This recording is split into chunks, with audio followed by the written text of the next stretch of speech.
Hi, ഇന്നൊരു information video കേട്ടോ.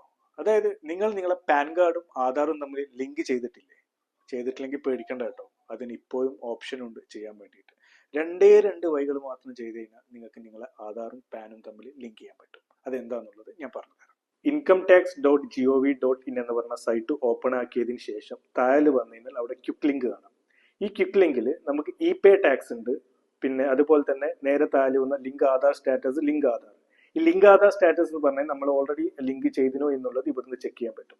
അപ്പൊ നമുക്ക് ലിങ്ക് ചെയ്യണമെങ്കിൽ നമ്മൾ നേരെ എന്താ ചെയ്യേണ്ടത്, ഇ പേ ടാക്സിലേക്ക് പോകണം. അതായത് ഓൾറെഡി ഡേറ്റ് കഴിഞ്ഞത് കൊണ്ട് 1000 rupees അവിടെ പെനാൽറ്റി ഉണ്ട്. ആ പെനാൽറ്റി അടച്ച് ഒരു 4 to 5 days നമ്മൾ വെയിറ്റ് ചെയ്തതിന് ശേഷം മാത്രം നമ്മൾ ലിങ്ക് ആധാർ എന്നുള്ള ഓപ്ഷനിൽ വന്നിട്ട് ലിങ്ക് ആധാർ ക്ലിക്ക് ചെയ്തിട്ട് നമുക്ക് ലിങ്ക് ചെയ്യാവുന്നതാണ് കേട്ടോ. ഇത്രയേ ഉള്ളൂ. ഫിനാൻഷ്യൽ ഇടപാടുകൾക്ക് പാന് നിർണായകമാണ്. അതുകൊണ്ട് ഇന്ന് തന്നെ നിങ്ങളുടെ പ്രോബ്ലം സോൾവ് ചെയ്യും.